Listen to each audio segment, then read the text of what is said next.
Today on the show, we have Zeke Rudick from the band Young Elk. Young Elk's album, Calm Down, is out now. Zeke and I talked about the recording process of that album, which I thought was really interesting. They went out and recorded it kind of in the middle of nowhere. We also talked about why it is being released on vinyl and what the difficulties are of releasing something on vinyl. And then we obviously got into his mixtape, and we played another version of Build the Bill. If you want to support the show, you can do so at tapeclub.substack.com. And yeah, I hope you enjoy my conversation with Zeke. All right, Zeke Rudick from Young Elk, you are here. You are chatting with me, and the album is Calm Down. It is out now. Listeners, if you like Pedro the Lion or Slow Dive, stuff like that, you are going to like this album. You're going to love Young Elk. Zeke, thank you for coming on the show.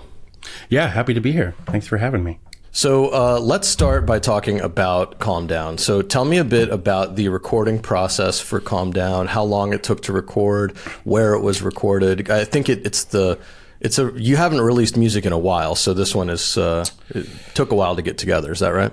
Yeah, it's the follow-up to our LP, False Paradise, that we put out in 2018. Yeah, so we actually started demoing, 2019. And we were getting ready to do a big push to finish that record. And then, I don't know, some people got sick in 2020 and nobody could go anywhere. And so the whole pandemic thing slowed things down. So we, so that kind of, forced us to take more creative approaches to that. So eventually when things started to calm down around 2022, we actually rented this big old house in the middle of nowhere in Port Angeles, Washington, up by Canada on the Puget Sound. And holed up there for a week. And then we took our time mixing it over the last few years. And it's been done for about 9 months. We're just like, we should probably, let's get our shit together and and put this thing out. So here we are. And yeah, we're stoked about it. When you're at a remote location like that and you're recording in like a cabin, it's, I think for a lot of artists, that's a dream, is to go do something like that, to take a week to do it. But what are the logistics of that like? Like, do you have to bring a bunch of gear, I'm assuming? One of you is probably producing, or do you bring a producer? And then what about like the creature comforts and stuff like, I don't know, how do you handle like cooking? Is someone just in charge of making dinner every night and stuff like that? Yeah, it's funny. We actually came up with a pretty good system for this. So yeah, we tested this out on our second record. Our first record, we did ourselves, but we didn't like the whole thing where we're, when you're recording something in your own town, you can just find other things to do. And so like people would like bounce to go, well, I got to go pick up a kid, or I got to go make a sandwich for my partner or whatever. So we really wanted to like be isolated. So we kind of had practice with that on the second record, where we rented a dingy old cabin out in Coos Bay, Oregon. And then, so we actually like Bruce Reed, our bass player, he, he's a talented engineer. And so he actually produced the second record. And so, yeah, he's kind of in charge of like all the logistics of tracking and mixing and kind of, helping us figure out, what gear should be used and what we need to bring. But yeah, you're bringing a bunch of stuff out in the woods. Our drummer, Nick Moen, he's actually a professional caterer. So that works out in our favor. So he kind of manages all the food and cooks for us. And, we're pretty spoiled out there when we're doing that thing. So it kind of ends up being this. I mean, aside from Bruce, who's literally like heads down in headphones and studio monitors most of the time, it's kind of like our our band vacation every few years when it happens, and it's usually pretty solid time. Yeah, that sounds amazing. I've recorded stuff outside of my town that I'm based in multiple times. And I remember, I had a friend of mine come play on a record, and he went up there and he brought that exact same point up. He was like, it's really nice to get out of where you are, because you can't go do anything else. Like, right. You can't get pulled away from the session to go do something. You can't just not show up. And that's something I never considered. And yeah, I imagine that getting way out into the sticks into like nothing is the most extreme version of that. Yeah, it's funny because I'm talking about the non-stressful parts. The stressful parts are you kind of have to have your shit dialed in because there's not really internet out there. So you're just kind of, you got it. Like, for instance, the first time when we recorded the second record, we got out there and realized that we needed to like update some of our software or else the thing wouldn't work. We found a workaround, but for a minute, we were worried about that. When we showed up, the power wasn't working. So we had to call the Airbnb owner and like, hey, we absolutely do need power, or else we're just kind of hanging out here and drinking for a week. So I can't imagine like not having internet and being that far out of it. That is just mind blowing to me because, I don't know, like you kind of rely on it more than you think, or at least I do. So I have a question about the album rollout itself. So Calm Down is obviously out now. You've gotten on this album and the singles and albums in the past and other bands you've gotten blog write-ups and stuff like that. I wanted to ask you, do you read those blog write-ups? Do you read what writers write about your music, or is that something that you kind of stay away from? No, I'm always curious how things land and like how people interpret the thing that we do, and it's always interesting to see how people hear the actual music. There's a few writers that have kind of been kind of long stay, since the first records, writing about our albums. Like this guy John Doyle from Various Small Flames, he's always had a really good take on, a very like balanced take on like what we do. And I always appreciate his perspective. So yeah, it's kind of cool. We don't really get any takedowns, I guess. So it's not really a stressful endeavor. It's usually people who, and I think that's just how journalism has changed over the last decade or so, is that, unless you're Greta Van Fleet getting roasted on Pitchfork, like you're not necessarily getting those takedowns. And so with people who are writing about our albums, they usually have something good to say.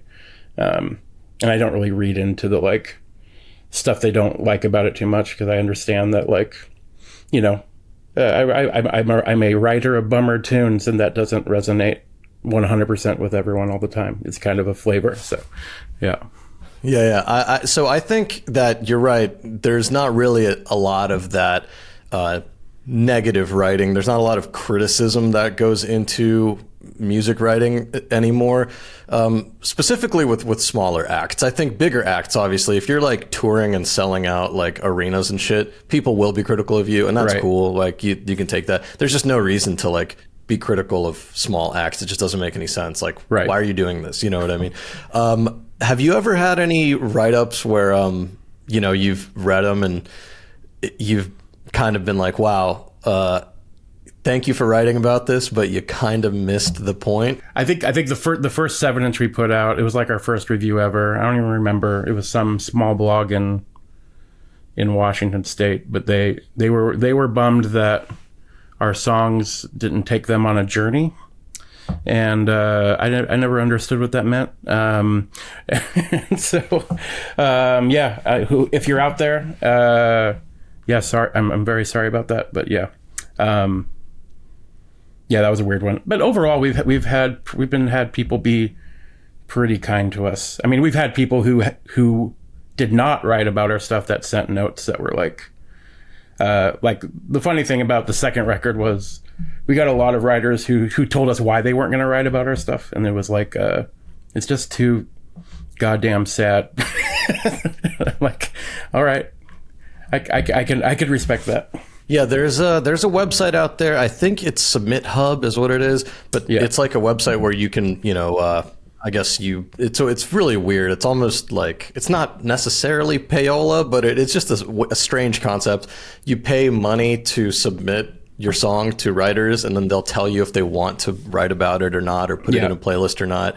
And one of the settings there is like, you can ask for feedback on the songs, or you can just say like, just don't worry about giving me feedback.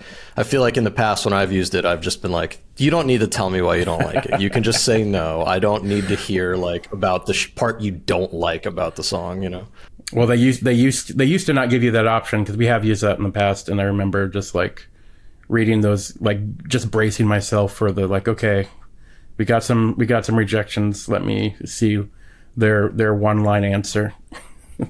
and some of the responses were always funny, like the song's not long enough or something like that. Yeah, exactly. Yeah, sometimes you're like, okay, I just know you're filling this form out because you have to write something, so you're gonna write something. It's always nice to have someone as that intermediary, so you as the artist are not like just bearing the full brunt of this criticism all the time. 100%. Like that's why on my last release, I had someone help me roll it out, and they handled all that, and I was like, this is so nice that I don't have to fucking deal with this shit. Speaking of, I guess, blog write-ups, I'd like to know, how do you measure whether your album rollout was a success? Is there a certain thing that you look for that makes you say like, yes, we nailed it? Is it write-ups? Is it metrics? Or do you just kind of let the thing go and live on its own and you move on to the next project? I feel like expectation, at least for me, is like a young man's game. I think when I was younger, I had a lot of expectations about what would make something successful. And I think since starting Young Elk, that was kind of like the premise we founded, ourselves on. It's like, we're just going to make records that we like making, and if people like those records, that's cool. And so I think most of the metric that I look at is like, do people that that the album is intended for like it? Do our fans, our dozen of fans, do they are they receiving it? Do they like what we're putting down? But yeah, when we have, we've, like I've said, we've had a few reviewers kind of like take to us over the years, and so so that feels good. But overall, it's just kind of like, okay, this is the record that came out of us, and we like it. Hope you do. That's kind of our whole approach to making music, I guess. I think that's a very healthy approach. In terms of those reviewers who take to you, it's so funny because sometimes you'll have someone who takes to you and then they stop writing about you for like a few releases, and then suddenly they're back and you're like, oh, okay, I guess there was something in album 5 that you liked and something in album 9 that you liked, but you hated 6, 7, and 8, whatever. Okay. You mentioned a little bit there about when y'all formed the band, how you had this certain outlook, and I kind of want to get into the formation of the band. So when I was reading the press release, in the bio, it said that when you were forming Young Elk, you posted a, quote, very snobby Craigslist ad looking for a second guitar player. So tell me about why this was a very snobby ad, and just tell me about that process of finding this guitar player. Yeah, I don't know. I think we looked back on that ad. So we found Bruce Reed, who's our bass player. We hired him to be our guitar player, and he was kind of the best find. I always joke it's the best thing I've ever found on Craigslist is Bruce, and it was just I kind of wanted to weed out the people who like. Because my voice isn't for everybody, so there's people I've in the past brought people to play with me, and they're like, music's cool, your voice sucks, that sort of thing. So but if you're not understanding the frame of reference, then I just wanted to be very specific. But essentially how it happened, how our band kind of came to be is we hired Bruce.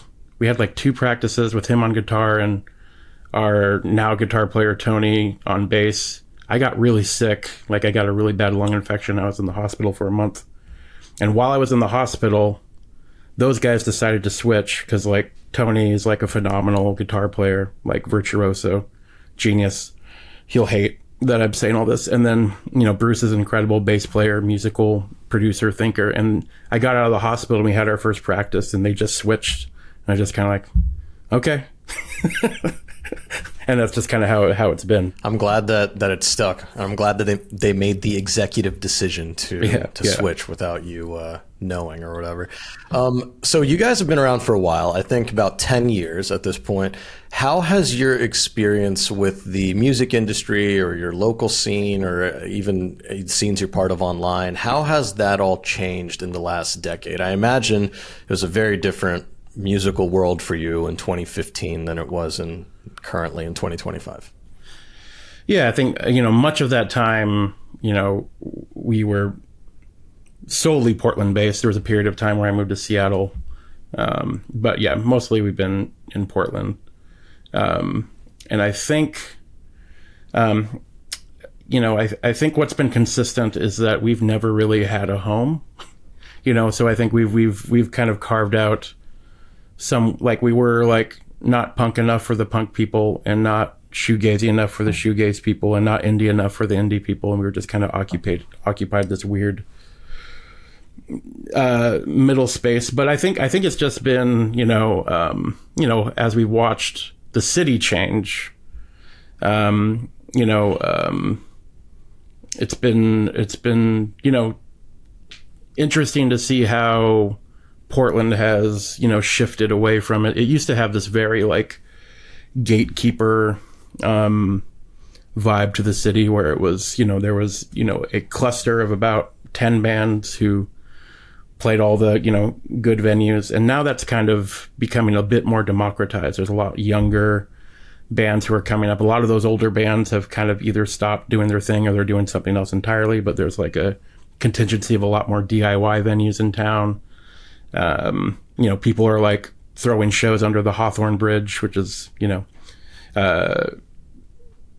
it feels like it's, becoming alive again. And I remember I just played my other band, Good Grief. We played a show, and the guitar player from that band was just like, yeah, I'm kind of like not bummed to be out playing music, and that's weird. And so it's like, I think it's like the Portland scene's changing into this more, it's feeling more communal and less homogenous, and yeah. It's interesting. It seems like you've weathered the storm, kind of like the great Portland, whatever, the death of it almost, because like there was a very rich music scene with a lot of independent stuff, a lot of DIY stuff, a lot of basement shows, a lot of house shows. I think there was a point where that started to dissipate, and now maybe it's coming back, and it's almost like you've been there from the bad times and enough to see the good. Maybe, who knows? Yeah. I don't know. I think I'm encouraged by the new bands that are in town, and that there's bands are getting louder again. Like there's a lot more punk and like heavy music happening, which is really exciting. I need to stop, being a grumpy old man is basically what it comes down to. Like there's these cool young kids that are making great music, and it's fun to play shows with them. I was going to say, it sounds like you're not a grumpy old man at all at this point. From what you've been saying, you're pumped on where it's going and this freedom of expression that's there now. So it's really cool. Calm Down is going to be on vinyl, I think, if that, correct me if I'm wrong there. But I find it interesting that you consistently, it seems like, stick to putting things out on vinyl, even when everything's increasingly digital and people really, just listen to music kind of on streaming all the time. Is there a reason that you are like just so steadfast about making physical stuff? Well, yeah, I think for Young Elk, that was an ethic from the beginning, which was, we spend so much time making these records, and, our first two records, this was kind of an anomaly. It took so long to get this done, but the first two records, we spent about 2 years making those things. And so the whole thought is like, okay, we're going to spend 2 years, slaving away on a record, and then we're just going to throw it on Bandcamp and call it a day. And so that never felt good to us. And so we always said, well, let's, releasing vinyl in a lot of ways is for us, it's like, okay, this is an artifact of celebrating this time. And now I can like, whenever I see those records on my shelf, I recall everything about it, and all these memories come up, and it's very nostalgic, and it's something that I can hold in my hand and say, yeah, I made this, I'm proud of it. Still, this record's still great. I still have a lot of faith in these songs, and yeah. The process of making vinyl is so crazy, and it's one that I never really understood. I always was like, oh yeah, I don't know. I just didn't think about where it came from. I was like, you go and you send them the waves, and the next thing you know, you got a box of records or whatever. A few weeks ago, or last week or something, I got to interview this guy, Patrick McCarthy from A to Z Media. They're like a big vinyl pressing place. And that episode is coming out next week, actually. But he had like all these props and stuff, and he was explaining the whole process to me, and how like there's only a few vinyl record plants in the entire world. And I was just like, oh my God, this is so much more complicated than I thought it was. Did you know about the complexities of all this? Yeah, I did know about it, and I don't think I understood how I guess archaic the technology is. It's kind of like this industry that's basically built this all this technology like 100 years ago, and like it never really updated, and so you do have like a handful of pressing plants around the world, and like there was a time when like every big band was doing vinyl reissues, so you had to like there was these really long turnaround times, and it's kind of what affected a few releases of mine in the past, where you're competing with like Taylor Swift's 1989 reissue, or like Beyonce's record, and so yeah, it's like when it's all bottlenecked through these maybe a handful of pressing plants around the world. A to Z is great. We actually did the first Young Elk record through them. They were fantastic. It's interesting that you bring up the tech thing. That's like, it's old technology and da da da da da. I think that eventually that same idea is what's going to be the downfall of like Spotify and the streaming behemoths. I think Spotify's tech stack is going to get so outdated, and it's not going to be agile enough, that they'll either need to do like a whole complete rebuild, or they'll need to absorb another company that's doing it better and building better, and like kind of do a big migration over there. But I personally think that they're just gonna get outpaced and outgrown by another company. We can only hope, I guess. Who knows? Yeah, maybe that'll be punishment for funding genocide. Hey, you said it best. That's a great way to go out right there. Calm Down is available now. It's everywhere, so go check it out. And if you can, go find it on Bandcamp. Order yourself a record. Let's take a quick break. When we come back, we're going to go over the mixtape. All right, we are back with the mixtape. And Zeke, the way you themed this mixtape, when you emailed it to me, you wrote that it is great songs for sad sacks. That is what you wrote. So I think that really kind of does get the point across, but why don't you delve into the theme of that a little more and explain what was going through your mind when you put this together? Yeah, that sounds like something I'd say. Yeah, I think, generally I've always gravitated to bummer tunes from, growing up listening to, Waylon Jennings and the sadder side of, Elvis songs in the 70s. I've always been chasing like what a good, sad, pop song is. And I think that intersection of melancholy and pop is kind of where I've always lived, regardless of what genre it sits in. And so, yeah, I would say that's the thing. I love it. All right. Well, let's start it off with your first track. So the first track you put on here is by Low, and it's called Always Trying to Work It Out. It is off of their album Double Negative. So tell me why you picked this song to start it out. Well, I think, I've long been, I've loved Low since the late 90s, and these last few records they put out just before Mimi Parker, their longtime drummer and singer, passed away. These last few records were such a, artistic departure where they, before they were, writing these big lush tunes with, reverb laden guitars and beautiful harmonies. And I think they had the beautiful harmonies part still intact. They just completely fucked everything up and made it sound fuzzy and gnarly and messed with a lot of, experimentation in these new records. And this song is just such a, it's such a sad record. It's a concept record about, Alzheimer's. And so it's this is a song about someone, trying to, recollect their everyday life, where they're living. And it's just sung and written so beautifully and so simply. And yeah, it's just a beautiful tune.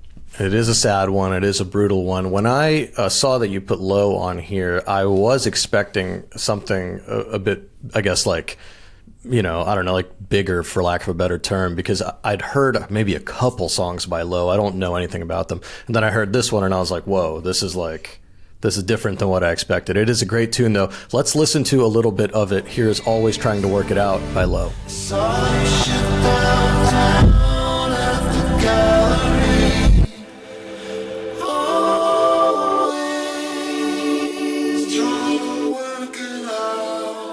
Next up, we have a song from Advance Bass called Christmas in Nightmare City. This one, I had no idea what this was going to be, and this was a pleasant surprise, probably my second favorite one on this mixtape. I really loved it. Tell me a bit about Advance Bass and about this song. Well, I came across this guy, I think his name's Owen Ashworth. There it is, Owen Ashworth. Yeah, so I came across his band, his old project, Casio Tone for the Painfully Alone, which was like just him and some like lo-fi synths and just amazing, simple, sad pop songs. And I've followed him over the years, but this record was just like it was a record about, the record's called Animal Companionship, so there's all these songs about like, getting comfort from animals. And so there's this song in particular is just, I always thought it was a beautiful take on someone navigating sobriety and in the small Midwest town. And I always just thought it was a great tune. And yeah, I recall this album often, but this song even more. Like, I think it's just a perfect song. I think I need to give this whole album a spin as wintertime approaches. It seems like a good wintertime album. I really liked the timbre and tone of this dude's voice, which is why I liked this song a lot. And it's funny because you mentioned earlier, how your voice, for example, is an acquired taste. I think everyone's voice is an acquired taste to some regard. And I never blame listeners when they go, I just don't like the voice, and they hit next, because a voice is an instrument that you can't really change. Luckily, this Advance Bass, this guy's voice is awesome, in my opinion. So let's listen to a little bit of this song, Christmas in Nightmare City by Advance Bass. At the beers all night, but you notice the clerk is watching.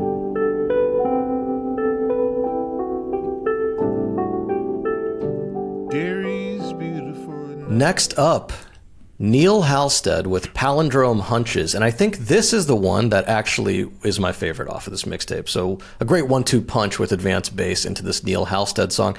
But Neil Halstead is from, what band is he from? He's from some other band, right? Slowdive, yeah. Got it. Tell me a bit about this song, Palindrome Hunches, and about Neil Halstead and Halstead, I don't know, and about why you picked this one. Yeah, so Bruce really got me into. I'm kind of a late bloomer with Slowdive. I always thought a lot of shoegaze music was boring, but when Bruce introduced me to Slowdive, I was like really taken with just great songwriting. And so when I came across this solo record, it was kind of the songwriting economy of Slow Dive, but like on steroids. Like it's ultra simple, like British Americana, if that makes sense. He recorded this whole album in I believe he recorded it in like an elementary school music room, using instruments from that music room, and like the proceeds from this album went to benefit those schools. But anyway, this song in particular is just perfect simplicity. There's nothing to it, just a few chords and a little piano run, and just this, using the literary concept of a palindrome to tell a story about, being enamored with a woman he saw in Kansas City on tour, and attaches it to existential angst and just all the things that are great about smart songwriting. Really enjoyed it. It checks all the boxes, and the simplicity of something like that is complex in itself, right? It's not to be understated. Let's listen to a little bit of it. Here's Palindrome Hunches by Neil Halstead. Palindrome for you. The geese he got, I don't suppose they do. Toyota's a Toyota, as Satan sees it. Next up, David Bazan, the legend, with Keep Trying. Tell me a bit about David Bazan and what his music means to you. Yeah, I mean, it's a comparison I've long tried to distance myself with, but yeah, I've been I followed him since Pedro the Lion, through his other projects, Headphones and Overseas and Low Tom and all these other things. But out of them all, I have to say I was really inspired by his foray into like electronic music for a few solo records, and so I really liked the treatment of synths and how use them and like drum loops as textural songwriting. And this song in particular was just, I don't know, it kind of hit me at the right time when I was grappling with what the end of marriage would be, and this was a huge therapeutic song for me as I was kind of working through some of that stuff. And I think it's a perfect vignette of tough times in a long-term relationship. It's just beautifully done. Every single time I've heard about him, because I got to be honest, I haven't listened to him that much, but every single time I've heard about him, it's been from musician friends, and it's like always people who are like good musicians who like his stuff. I don't know. So he makes music for musicians, maybe? Who knows? Let's listen to a little bit of it. Here's Keep Trying by David Bazan. Sometimes love isn't all that it's cracked up to be. Keep trying.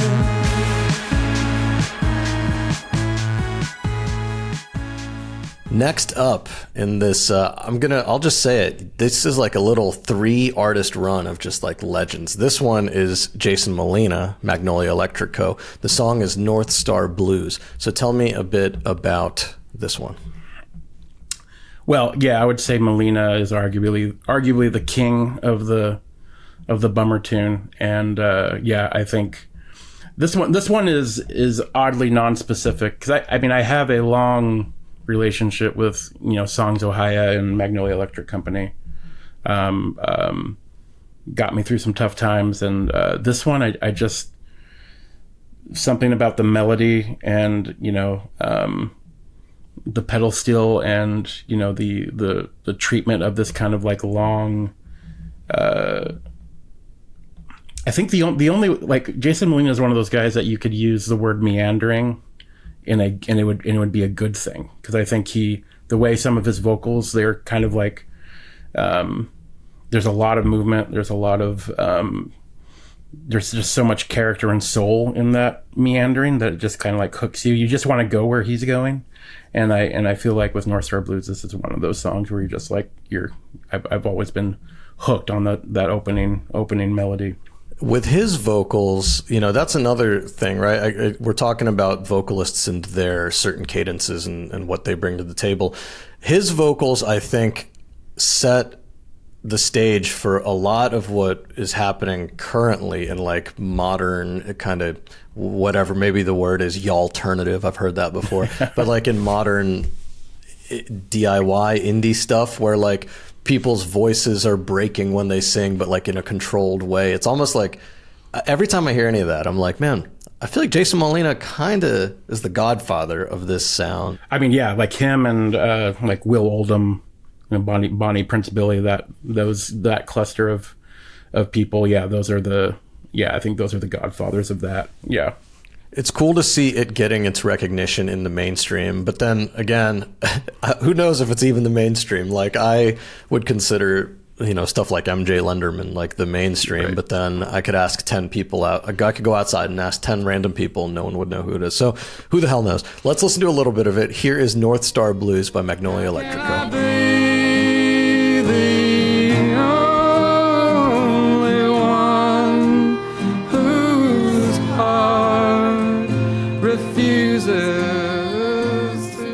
Next up, this is what I was talking about when I said the three artist run of greatness, but then I'm like, well, is that disrespectful to Neil Halstead? Because he's great too, I guess. Damien Jurado with the song Lou Jean. Here's something I just learned about Damien Jurado, is that he was high school classmates with David Bazan. Didn't know that. And they actually had a little band together in high school. But tell me a bit about Damien Jurado, what he means to you, how his work has impacted you, I guess. You know, it was one of the first shows I saw as an adult was Damien Jurado at this little punk club in Seattle, just him strumming a guitar. And like, I'm historically pretty bored by that. But there's something about his voice and the way he approaches songs and his working class, you know, approach to just keep making records. And he just somehow keeps getting better. And this, you know, Lou Jean, you know, this came off of a record that, you know, happened not that long ago. And it was, I think the song is verging on like, it always feels stream of consciousness to me. Like I don't quite know what the hell he's talking about, but I think it's sung so beautifully and it's played so beautifully, and it's again, guitar and voice, and just he's a genius. His voice is really quite a unique thing, and he sort of just leans on it a lot, because a lot of his music is very stripped down. You know, there are definitely songs that are bigger and like rockier or whatever, but generally speaking, when you think Damien Jurado, you think guy with a guitar, and whether you like that or not, that's up to you. Let's listen to a little bit of it. Here's Lou Jean by Damien Jurado. Or a fireworks show, no ticket is needed to enter. Two-step your way down the street. I first met you on... You got two more left on this mixtape, and this one is a song called Return, and it's by Suffering and the Hideous Thieves. Tell me a bit about this one. Yeah, Suffering and the Hideous Thieves. He was actually like this band was. I came upon them at that early Damien Jurado show where they were on the same bill, and so they were at the time they were this big, you know, orchestral, you know, gothic, very theatrical band. You know, kind of channeling the Nick Caves and the Michael Giras of the world. For any Swans or Angels of Light fans out there. And this song in particular, it's kind of a spiritual about the end of the world. And it's basically like a song basically begging for Jesus to come back and light everything on fire. And I don't theologically, I couldn't be more distant from it, but like, it's just a beautifully done song. Again, there's a theme here: simple, beautiful melody and harmony, telling a simple yet kind of unsettling story about a vengeful God destroying the earth. So, yeah, it's kind of a wild song, but I've always loved it. It's a cool theme, you know. I mean, this song in particular, but also the theme of your kind of selections here is that they are tunes that just get right to the heart of the thing, you know, and they're songs for song's sake. They're not trying to be complex just to be complex. There's a reason behind the things, and they're songs for song's sake. I love it. Let's listen to Suffering and the Hideous Thieves. The song is Return. Patience, kindness, and self-control. I need your wisdom to soothe me like a lullaby. I've been hoping for your return. I've never been. And finally, your closer, Jackson Browne, with My Opening Farewell. Jackson Browne, we're throwing it way back to before, and this is the oldest song you have on the list. So tell me a bit about why this one's the closer. You know, I think Jackson Browne, as far as songwriters go, is, you know, the proverbial GOAT for me. You know, I think he's kind of one of those guys that's always been in the kind of American pop cultural consciousness, or it kind of always feels that way. He's written so many songs, and this one is kind of a deep cut off of his first record. I believe it closes out his first self-titled record, and I think it's just, every time I hear it, I kind of have to like, it's not one of those songs that I can casually listen to. It's kind of, whenever I hear it and I hear that acoustic guitar run, it kind of stops me in my tracks. And then I'm just listening to what I believe is like a perfect breakup song about, you know, the complexity of something ending and someone being on their way. And yeah, beautiful song. He actually, I saw Jackson Browne up in Seattle this last summer, and he never plays the song live, and he actually played the song, and I was, you know, choking back, you know, allergies. I mean, he knew you were there, so he played it for you. I bet that was his entire meaning behind it. Let's listen to a little bit of it. Here's My Opening Farewell by Jackson Browne. So I'm offering these to her as if to be kind. There's a train every day. And that's it. There you go, Zeke. That's the mixtape. Any honorable mentions that didn't make it onto the tape that you were thinking about throwing on there? It doesn't have to be specific songs, but any bands or artists you thought about maybe including but just couldn't get in there? My longtime obsession is Billy Joel. So Billy Joel, like I was, anything from the Turnstiles record could have easily made it on this mixtape. I have long been a Billy Joel apologist. So yeah, that would be the big honorable mention. And sorry, Billy. It's an incredible honorable mention because Billy Joel is also my guy. That was my first ever concert, was Billy Joel. Huge fan. They just made a Springsteen movie, and I was like, when are they making the Billy Joel movie? That is an interesting movie. I mean, he crashed his car into a fucking house or something. Come on, that's movie type stuff. Let's take a quick break. When we come back, we're going to play a little game, and then we'll get the hell out of here. All right, we're back, and we're playing everyone's favorite game. It's called Build the Bill. Now, in our first season, we had a Build the Bill of, like, I guess, sad music, which was interesting. I guess it's, now I'm thinking about it, this is also kind of sad music, sort of. It's not meant to be, though. This is Build the Bill Pacific Northwest edition. So we've got tiers of artists that are priced $1 up to $5. Zeke, you're going to have $15 to make your bill. So let me go over what bands we have here. In the $5 tier, David Bazan, Modest Mouse, Elliott Smith, Built to Spill, and Fleet Foxes. In the $4 tier, The Shins, Damien Jurado, Sleater Kinney, The Decemberists, and The Microphones.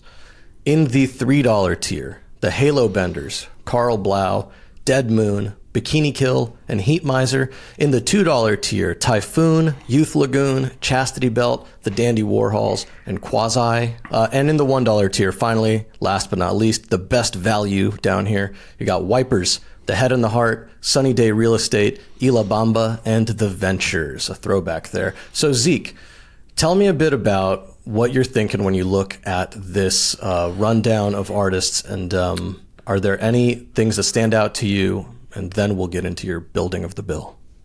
Some of these bands I haven't heard in a very long time. I'm going to choose not to take exception to putting Sunny Day in the dollar stack, but those are my boys. But I think that by putting them in the dollar stack, though, you have an opportunity to get a sick deal, and that's what I'm saying. It's there are some really good values in here. Like for example, Wire Fleet Fox is $5. Who the hell knows? But they're there.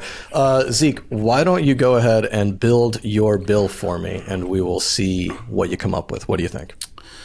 So yeah, I think we're gonna go Built to Spill and Bazan, and then we are gonna do Heat Miser, Sunny Day, and the Wipers.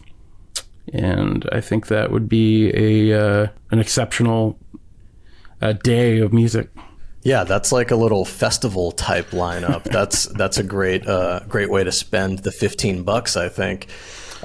For me, I got Built to Spill, so that is a commonality between you and I. And then I also have Heat Miser. But then I went Carl Blau, underrated, amazing artist, Dead Moon, and The Ventures. I wanted to throw it back, get some classic stuff from The Ventures.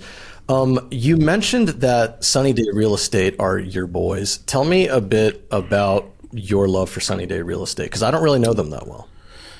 Yeah, well, they've been honestly a huge. It's kind of Young Elk influences are all over the place, but kind of the one place that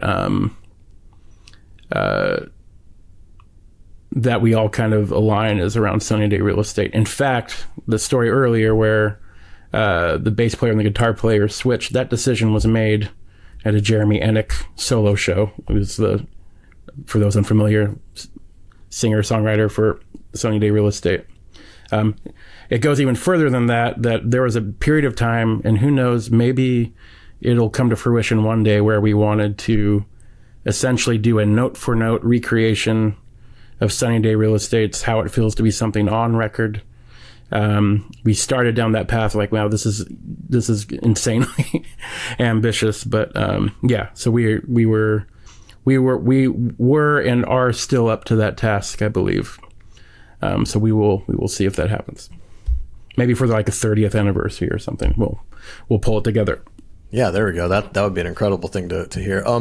I did not know this, but just in the background over here, I have Damien Jurado's Wikipedia page pulled up. And as soon as you said the name Jeremy Ennick, is that how you say it? Mm-hmm. I happened to look down at it, and his name was right there, because did not know this, but apparently he was the one who discovered Damien Jurado, and he brought Sub Pop. He brought Jurado to the attention of Sub Pop. So kind of a cool story. I did not know that. Yeah. The fact that the Pacific Northwest was able to put together such a heavy hitters list here is pretty incredible. Ones that I wish I could have put on my bill were Dandy Warhols and Chastity Belt, but it just wasn't to be. The money wasn't working out. I couldn't drop Carl Blau. I couldn't drop Dead Moon. No. That would be too disrespectful, so couldn't do it. Zeke, thank you so much for playing this Build the Bill with me. I think that it is the best one yet. Why don't you go ahead and tell the listeners and the viewers where they can find you, where they can keep up with Young Elk, and where they can find Calm Down. Yeah, so you can get it. You can stream it everywhere. It's as of actually today, it's officially released and out in the world. You can go to youngelk.bandcamp.com, and you can snag some vinyl. We will ship it out to you with all the bells and whistles. And if you're in Portland, we are. I don't know when this is going to be released, but yeah, we're playing our release show November 21st with Star Over Blue at Bunk Bar here in Portland. So that is an amazing coincidence of timing, because this is going to be out November 13th. So you have no excuses, listeners, viewers. You've heard 1 week in advance when the show's coming up. November, say it again, because I was listening, the 21st at Bunk Bar. Yeah. Is that right? That's right. Yeah. There you go. November 21st at Bunk Bar. If you are in Portland, go check it out. It's going to be awesome. If you are anywhere else, and even if you are in Portland, why don't you sign up for a tape club? Tapeclub.substack.com is where you can do that. The way it works is it supports us. You sign up for free, you get a newsletter. It's awesome. If you sign up for the paid one, you get cassette tapes mailed to your door. I don't know if you like cassette tapes. Not many people do these days, but we'll send them to you if you want them. Zeke, thank you so much for coming on the show today. I know that we had to work through some scheduling stuff, but we did it. We're at the end of the show. We made it. Listeners and viewers, thank you for listening and viewing, and I will see you next time. Peace. The J-Card podcast is a fully independent production. It is made possible by listeners and viewers just like you. So if you want to support us, tapeclub.substack.com is the place to go.